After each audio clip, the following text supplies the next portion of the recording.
bienvenue Benjamin. Merci d'être là avec nous aujourd'hui. Est-ce que donc tu es un ancien membre du PIC? Est-ce que tu peux nous raconter un petit peu ton parcours et où est-ce que tu en es aujourd'hui? Voilà. Ouais, donc moi je suis arrivé à l'INSA en 2017 et donc quand je suis arrivé, j'étais un peu en recherche justement d'associations techniques. J'avais vu qu'il y avait des choses sur les véhicules, alors j'avais un peu l'hésitation entre du coup je sais plus comment il s'appelle, mais l'ancêtre de l'IRT, Club Mecasport, exactement. Et puis en fait, une fois je suis allé au RI et devant il y avait donc à l'époque Romain Bergeron qui était le président de l'asso, qui exposait à l'époque Epic, du coup le proto bleu, devant voilà avec la même servante, la bonne vieille servante noire comme ça, avec le proto. Et du coup j'y suis allé une première fois, je suis allé à la présentation de l'asso, enfin je leur ai envoyé en fait un message sur Facebook directement, j'aurais fait vous recrutez, c'est possible, je peux venir, j'ai le droit. et voilà, du coup une vraie motivation. Ah ouais, moi j'étais je voulais aller dans un truc, j'ai toujours été passionné de ça, je faisais un petit peu de justement du RC, des véhicules, des petits trucs électriques chez moi quand j'étais au lycée, donc moi là j'étais conquis dès le début. Et donc je suis rentré première année, le basique, j'ai fait du ponçage de moule, j'ai fait des roues et des roues en carbone.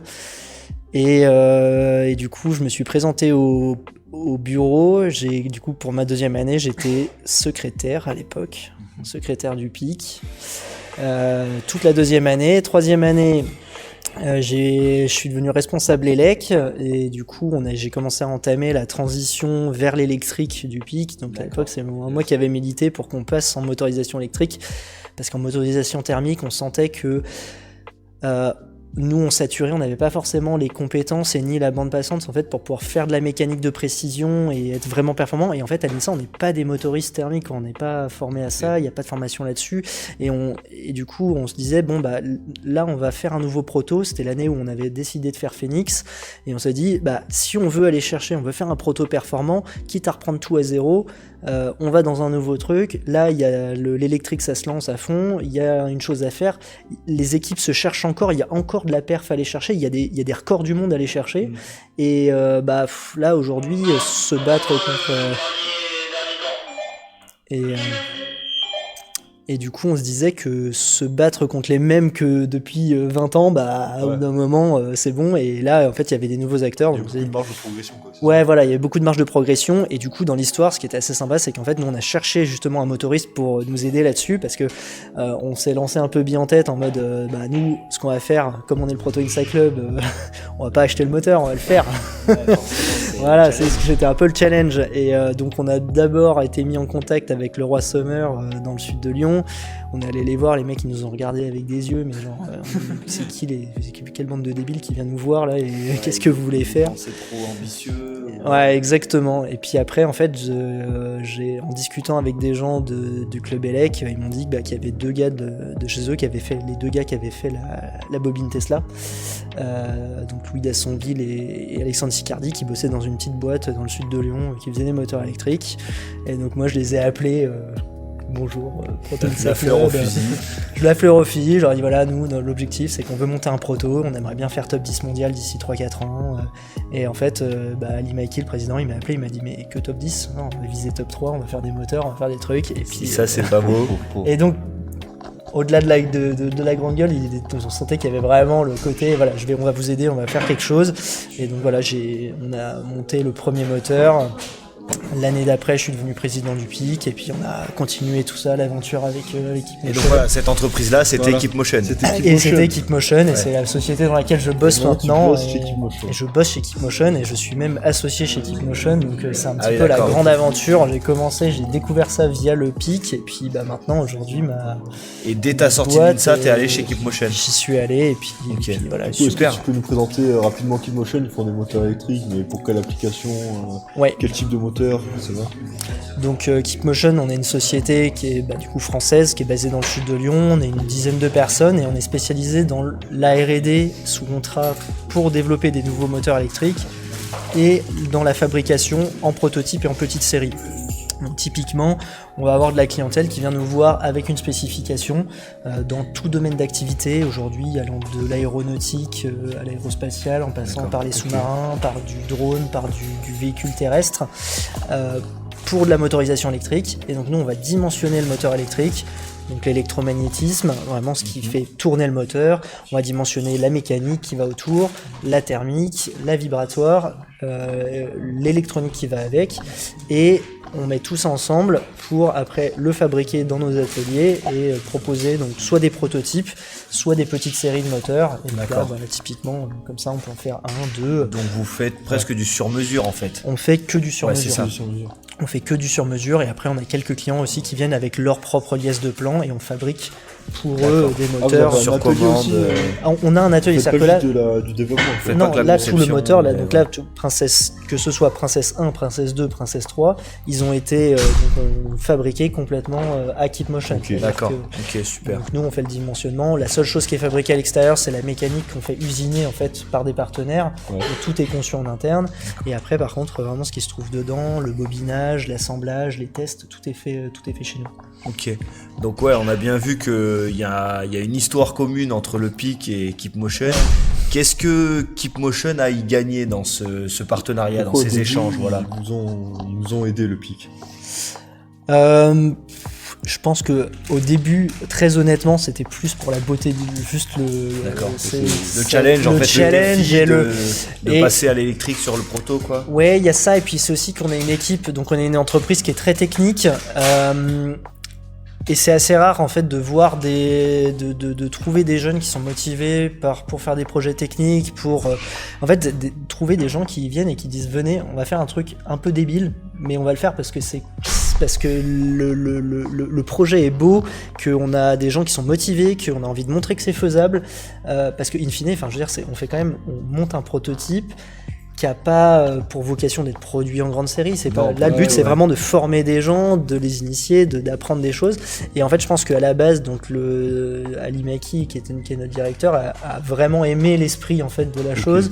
Et puis après aussi, c'est que voilà, ils étaient dans la société, ils avaient déjà 2 Insaliens qui connaissaient bien les choses. Oui, d'accord, il y avait déjà un lien avec ça. Et puis le développement, enfin nous aujourd'hui la société s'est développée autour de ça. C'est-à-dire qu'aujourd'hui, donc moi maintenant je suis responsable R&D de l'entreprise. Dans mon équipe, plus de la moitié des clips sort du Proto Insa Club. Ah oui, d'accord, donc le lien entre le lien est très très fort. Voilà. On avait une question comme ça, mais on va pas la poser. On a du elle est déjà répondue. Du coup, vous cherchez quoi comme compétences du Proto Insa Club? Des mecs qui vraiment adorent, sont passionnés par ce genre de projet, ou plus des compétences techniques qu'ils ont développées au Proto Insa Club? En fait, nous, c'est pas tant... Alors, les compétences techniques, oui, c'est toujours un plus. Mais en fait, ce qu'on cherche surtout, c'est l'état d'esprit de... je suis un ingénieur qui est capable de se remettre en question et de se dire j'ai déjà fabriqué, je vais pas juste passer du temps sur un ordinateur. Nous on est une petite équipe, on travaille sur des projets qui sont très dynamiques et on a avec beaucoup de responsabilités, on a besoin de gens en fait qui sont pas juste derrière l'ordinateur et dès qu'il y a un problème qui se cache derrière leur responsabilité. Et en fait ce qui est super intéressant là quand tu as déjà pratiqué, c'est que tu peux te retrouver dans des projets, tu t'arrives et tu as déjà un petit peu le goût du terrain en fait. Et pour un ingénieur, c'est vrai que c'est super important. En fait, je parle vraiment dans un ingénieur dans des vocations ultra techniques. Et c'est vrai qu'aujourd'hui, on le voit de moins en moins. On a de plus en plus, en fait, la formation française, elle met de plus en plus de distance entre le terrain et les formations d'ingénieurs. Et ça, on le trouve un peu dommage. Et du coup, nous, on a vraiment eu une politique en interne de recrutement, que ce soit pour les stagiaires, mais aussi pour les ingénieurs, de prendre des gens qui ont déjà eu des projets, et plutôt des projets à côté de l'école. D'accord, ouais, d'accord. Enfin, voilà. C'est valorisé, quoi. Ouais, valoriser, parce que là, c'est... ou des... Oui, parce qu'un TP, t'es obligé de le faire. Ouais, là, vous le faites parce que... Ça nous plaît, ça nous intéresse. Vous y allez, enfin voilà, vous y allez pas en reculant tous les soirs, sinon vous y arrivez pas, quoi. Ça, c'est sûr que... Et c'est plus ça qu'on recherche, au final. Ouais, d'accord. Est-ce que quand t'étais au Proto Insa Club, tu te rappelles d'une grosse galère que t'as eue parmi tous tes bricolages, parmi toutes les compétitions que t'as fait? Est-ce que t'as une petite anecdote un peu marrante? Qu'une, c'est ça? Si t'en as plusieurs, nous on est preneurs, nous on n'a pas de temps limite, vraiment. Nous on a juste envie de discuter. Des galères, on en a eu un paquet. De toute façon, comme je disais, en fait, on a... J'ai fait partie de l'année où on a fabriqué du coup toute la partie châssis, le nouveau châssis de Phoenix. Notamment, en fait, on avait pris la décision de le faire parce que Icar, qui a été réalisé l'année d'avant, donc Icar a été fabriqué, la fabrication a été finie la première année où je suis arrivé à l'INSA. Icar, il était fabriqué après 15 ans d'Epic quasiment. Pendant 15 ans, on a eu, voilà, il a dû rouler très très longtemps et on a Pour situer un petit peu, Phoenix c'est le prototype actuel et Icar c'est du coup juste celui d'avant. Donc c'est 2018-2020 à peu près, c'est ça? Ouais, c'est ça, à peu près. Il a tourné 2018-2020 au Shell Eco Marathon. Voilà. Et on sentait que ça faisait 15 ans qu'on n'en avait pas fait. Ça a été une bonne expérience, mais nous on s'est un peu posé en 2019 en se disant bon les gars, on a un proto qui est un peu chewing-gum, c'est super, on a pu l'équipe et ils ont fait un taf de fou, ils ont acquis des compétences là, mais les perfs sont pas au rendez-vous. Est-ce qu'on n'en referait pas un? Comme ça, nous, on a encore la compétence. Et du coup, on s'est lancé un peu dedans, bien en tête. Et ça a été une galère absolue où il a fallu construire un four, il a fallu faire un châssis et faire cuire les châssis dedans. Y passer la nuit. Voilà, ma troisième année, je me souviens justement d'une nuit, première cuisson du châssis. On y passe la nuit, on a dormi là-bas, alors super sympa. On se lève le matin, on démoule et puis on se rend compte que le carbone il est pas collé et que potentiellement il va falloir y passer une deuxième nuit. Beaucoup de gens se rappellent de leur première cuite. Toi, tu te rappelles de ta première cuisson? Moi, je me rappelle de ma première cuisson avec la peur au ventre à chaque fois que ton four explose ou que quelque chose casse. Donc un paquet de galères, mais des belles galères. Enfin, aujourd'hui, les anciens du bureau, on se revoit assez régulièrement et on discute et c'est toujours un bon moment. Est-ce que justement par rapport à ça, tu peux nous raconter justement à l'inverse une anecdote d'un vraiment bon moment que vous avez passé avec les différents membres, un moment qui t'a marqué? Généralement, en moment qui marque, pour le coup. Honnêtement, à la Valbonne, quoi, parce que là, moi, revenir à la Valbonne là, quelques années après, ça fait vraiment chaud au cœur. Puis c'est pour voir le prototype tourner en plus, parce que c'est toujours faire tourner le prototype dans les couloirs de l'école ou sur les petites rues du campus, c'est une chose. Le voir rouler à vitesse normale, le voir passer à 25 km/h devant tes yeux, c'est quand même pas la même chose. Oui, c'est sûr. Et ça fait un petit effet, quoi. Ça fait une petite larme. C'est une satisfaction, quoi. C'est un achievement, quoi. Enfin, c'est la réalisation de beaucoup de travail. Toute l'année, je veux dire, on reste une asso étudiante. On ne peut pas y passer un temps phénoménal et du coup les essais on peut pas en faire tant que ça finalement. Non, nous c'est les deuxièmes cette année, on va peut-être réussir à en faire un troisième, mais ça reste c'est ça, et du coup souvent ton proto il est statique, il est sur toi, il est devant toi, il bouge pas, et là tu le vois et ça marche, et là en plus la partie cet après-midi où ça a tourné nickel, ça fait super plaisir de voir super, ça. Oui, aujourd'hui on a eu plus des problèmes de logistique que des problèmes sur le proto. Ce qui est une bonne nouvelle, c'est que mécaniquement ça marche, mais ce qui est dommage du coup, c'est qu'on n'a pas pu exploiter comme on aurait voulu. Alors apprendre, je vais peut-être faire le vieux con comme ça, mais ce qui du haut de mes 5 ans d'expérience du Proto Insa Club est incroyable. Je veux dire, moi je suis venu la Valbonne, j'en garde des très bons. C'est à la fois un petit peu le amour-haine du site, c'est que on est venu, on y a passé des super moments, on était avec tous les membres de l'asso, c'était génial, mais le proto il tournait jamais, quoi. On a eu que des emmerdes. C'est ici qu'il y a les mauvaises nouvelles en fait. Ah ouais, j'ai eu le nombre de fois où en fait ça ne tournait pas, on savait pas pourquoi. Les 2 premières années en plus c'était le thermique. C'était l'enfer parce qu'il fallait le préchauffer pour pouvoir le démarrer. C'est pas la même histoire. Non, c'était des galères, mais c'était des super moments, quoi. Vraiment dire la Valbonne, c'était le bon week-end qu'on y passait tout le monde. Super. Et est-ce que j'imagine que t'en as pas beaucoup parlé, mais t'as déjà participé au Shell. Vous y êtes allé, t'es allé combien de fois? Alors moi malheureusement j'y suis allé qu'une seule fois. Et est-ce que t'as du coup une petite anecdote au Shell ou un moment sympa que t'as à nous partager sur cette participation? C'est le moment de rigoler un peu. Ouais, du coup l'anecdote assez sympa. Donc déjà moi j'y suis allé qu'une seule fois parce que j'étais dans les années Covid. Donc, on n'a pas pu y participer 2 années. Et la première année, j'avais mon stage, j'avais le stage ouvrier, donc j'ai pas pu le faire. Mais il y a eu du coup 2019, on va au Shell et avec Icar, Donc on commence à faire donc le contrôle technique s'est très très bien passé et on va pour faire les essais, tout se passe bien.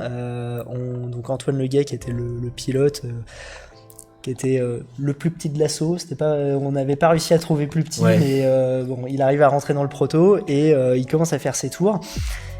Et là il se retourne. Et là, on prend un virage et en fait, l'empattement du véhicule était trop faible à l'époque. Et là, dérapage, Icar qui glisse sur 10 mètres et qui s'arrête. Et tout le monde en panique. Forcément. Le proto, le pilote, et en fait, on revient et la coque est éclatée de partout. Et il faut savoir qu'au Shell, en général, quand ce genre d'événement arrive, tu casses forcément quelque chose. Sauf que la problématique, c'est qu'il y a ce qu'on appelle les marshals là-bas, qui sont un petit peu la police sur le bord de piste, qui viennent vérifier et qui viennent voir que tu fasses pas n'importe quoi, que tu remettes pas un véhicule dangereux sur la piste.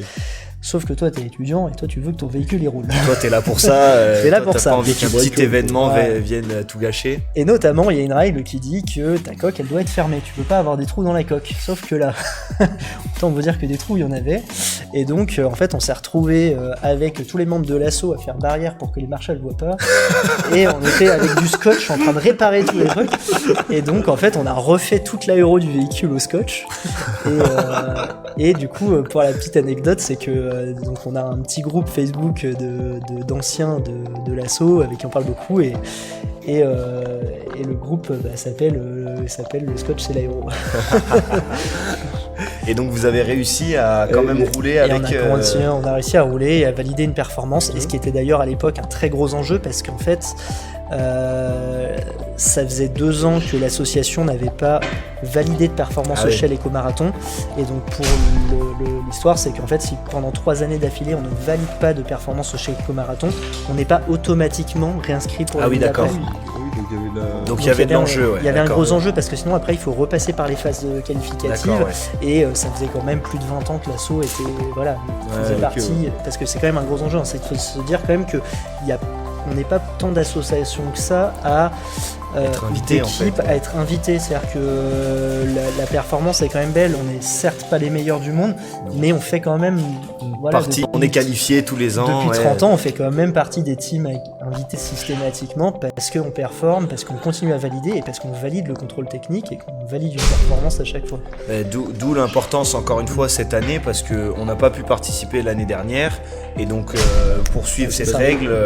Alors cette année, c'est pas une année de limite, mais si on n'arrive pas à participer cette année, ça sera le cas l'année prochaine. Exactement. Après, ça ne nous empêche pas de reparticiper, mais c'est vrai que c'est quand même... Oui, mais ça facilite pas les choses. Est-ce que tu aurais un petit conseil à nous donner, pour... en tant que retour... en tant qu'ancien qui a de l'expérience. Parce que nous, actuellement, dans l'association, on n'a qu'un seul membre qui a déjà participé au Shell, qui est Sérène, je sais pas si tu vois qui c'est, elle a participé il y a 2 ans, mais sinon tous les autres on est des nouveaux en fait. On est arrivé l'année dernière ou cette année, et comme on n'a pas participé l'année dernière, on n'a pas beaucoup d'expérience en fait sur le Shell. Ouais. Alors moi j'ai plusieurs conseils. Déjà, c'est que le Shell Eco-Marathon, la première chose à passer, c'est pas les courses, c'est le contrôle technique déjà. Yes. Donc le premier conseil déjà, c'est de bien potasser le règlement. Alors le règlement, il y a beaucoup de choses, c'est du bon sens, mais il y a quand même quelques règles un peu particulières, et c'est bien de vraiment s'en imprégner, surtout qu'il évolue tous les ans. On a souvent, et ça c'est un petit peu, je pense, une mauvaise habitude du Proto Insight Club, c'est qu'on a souvent eu l'habitude de se baser sur ce que les anciens nous disaient plutôt que d'aller lire réellement le règlement. Donc ça, c'est vraiment un conseil déjà, de le lire et de se préparer, c'est-à-dire de bien, et pas se préparer la semaine. Pour l'avoir déjà fait, ça marche pas très bien. La documentation de la batterie, préparez-la là 2 mois en avance, c'est juste un conseil, parce que je l'ai vécu 2-3 fois. On va noter, parce qu'on n'est pas loin des 2 mois. Non mais prenez-vous-en à l'avance, parce que c'est pas très compliqué, c'est juste que ça vous laisse le temps au moins potentiellement d'appeler les anciens aussi, parce qu'il y a certaines règles, en fait. Le règlement, c'est du règlement automobile, c'est-à-dire qu'il est flou et interprétable, et du coup c'est bien aussi d'avoir le retour des anciens qui vont vous dire ah ouais, non t'inquiète pas, la règle là, ça on l'a déjà passé, les marshals sont embêtants ou ils sont pas embêtants sur ces points là, et ça permet de s'éviter un peu de stress sur place. C'est sûr. Et après, sinon, la deuxième chose, c'est, moi, ce que je peux vous conseiller, c'est la première course, elle est là pour valider, elle est pas là pour performer. et la performance. Ouais, juste mettre un score Voilà. sur la table et comme ensuite. Ça, c'est super important on parce valide. que voilà, déjà juste se mettre en jambes, bon quoi, jambes ouais. sur le circuit et puis une fois que c'est validé, je veux dire, aller chercher de la performance quand tu sais que tu seras là l'année prochaine, c'est quand même vachement plus Ouais, agréable. C'est et- plus confortable. Et Ouais. t'en profites plus quoi. Parce que si première perf, tu craches le proto, c'est pas. Ouais, coup, et puis il y a tu- pas mal de points aussi qui sont disqualifiants sur de la mise en, sur le risque. Alors sur l'électrique, il y a moins de disqualifications que sur le thermique, mais il y a des points disqualifiants quand même. Ok, Thermique, par exemple, faire du démarreur, tourner sur le démarreur, par exemple, c'est complètement interdit. Et là, c'est oui. disqualifiant. Ouais. On peut avoir des cas où ils remettent en question le proto en cours de route. Ok, super. Je regarde juste s'il y a des gens qui posent des questions sur le live, mais sinon, est-ce que tu peux nous dire un petit peu plutôt, là, si tu rencontres quelqu'un qui hésite à rejoindre l'association, qu'est-ce que tu lui dirais pour le motiver Qu'est-ce que tu lui dirais pour... voilà. Je dirais que ce qui m'a vraiment beaucoup plu en fait quand j'étais dans l'asso, c'est que on fait de la technique, donc déjà il faut apprécier ça c'est au goût de chacun, mais c'est que je sais que souvent le retour c'est qu'il y a des gens qui se laissaient facilement impressionner par ça et qui osaient pas venir parce que c'était trop technique pour eux ou qui trouvaient qu'ils allaient peut-être pas être à la hauteur. Et en fait, faut bien comprendre que le gros intérêt c'est que c'est une association qui est étudiante et donc entre guillemets tout ce que tu apportes, t'apportes des choses et les gens vont t'apporter des choses. Il n'y a pas d'attente en tout cas je pense pas que ce soit encore le cas Non, aujourd'hui. il n'y a pas de barrière technique à l'entrée. C'est Voilà, ça. C'est juste de la motivation. Nous, de toute façon, le processus de recrutement, c'est juste, tu viens au local, on te parle, Voilà, petit on échange. discute avec toi, Si voir t'es si motivé, t'es on te motivé, et puis un peu commencer à discuter, qu'est-ce qui t'intéresse. Et puis les gens, moi ce qui est intéressant c'est que même je pense qu'il faut le voir comme une motivation, c'est-à-dire que les gens vraiment se forment. Moi aujourd'hui, deux des personnes en technique que j'estime le plus, donc une personne qui est mon collègue aujourd'hui et mon ancienne coloc, en fait tous les deux je les ai rencontrés au Proto Insight Club et ils sont tous les deux arrivés, alors on peut le dire, méga parti en termes de technique, ils savaient pas tenir un tournevis. Aujourd'hui les deux sont des ingénieurs et des personnes qui s'y connaissent en technique qui sont absolument hors pair. Okay. Et ils sont grandement formés au Proto Insight Club. On a appris ensemble on s'est formés ensemble et c'est vraiment super intéressant. Ouais. C'est super comme retour et effectivement nous c'est ce qu'on essaye d'encourager aussi, c'est qu'il n'y a pas besoin d'avoir un certain bagage technique pour entrer dans l'association et en fait il y a tant de choses à apprendre que ça sera forcément bénéfique c'est ça, de participer dans ce genre d'association. Tu sais pas te servir d'un tournevis, tu sais pas te servir d'un tournevis, c'est pas bien grave, on va t'apprendre et je pense que c'est ça la mentalité qu'il faut garder et... Je pense qu'on apprend des choses bien plus dures à l'INSA pour apprendre à se servir d'un tournevis. On a Arthur qui réagit, mais c'est pas une question, donc on verra plus tard. Donc, ok, et le proton en 3 mots, une petite phrase. Sur l'assaut ? Ouais, en 3 mots. Je dirais qu'il y a beaucoup de persévérance pour le coup. Ok. Ça c'est super important, motivation et puis bonne humeur. Il faut que ça reste une association. Voilà. L'objectif est grand, mais à la limite, il est presque secondaire par rapport au fait de passer un bon moment dans l'assaut. Ok, nickel. Ouais, merci beaucoup à la fois pour à l'interview, à la fois de venir pour le soutien de Keepmotion aussi. Et puis merci ça nous globalement à Keepmotion pour l'aide historique du coup. Ouais, c'est vrai que on essaie de participer, on reste une petite entreprise, donc c'est compliqué d'assister de la même hauteur tous les ans, mais on essaie de conserver ce lien-là parce que ça nous semble important. Et du coup, ce qu'on n'a pas forcément dit, c'est que donc tu as présenté le fait que les 3 moteurs sur le proto actuel ont été faits par Keepmotion, et l'idée c'est que le moteur de l'Urban qui est le véhicule en cours de développement soit aussi fait en partenariat avec vous, donc on voulait aussi vous remercier pour ça, pour le partenariat à venir et d'autres pour le futur, ça on le sait pas encore mais on verra. J'espère pour longtemps encore, de toute façon. Nous aussi on espère, nous on sera plus là mais pour les suivants on espère pour eux. Bon merci beaucoup aussi pour l'interview.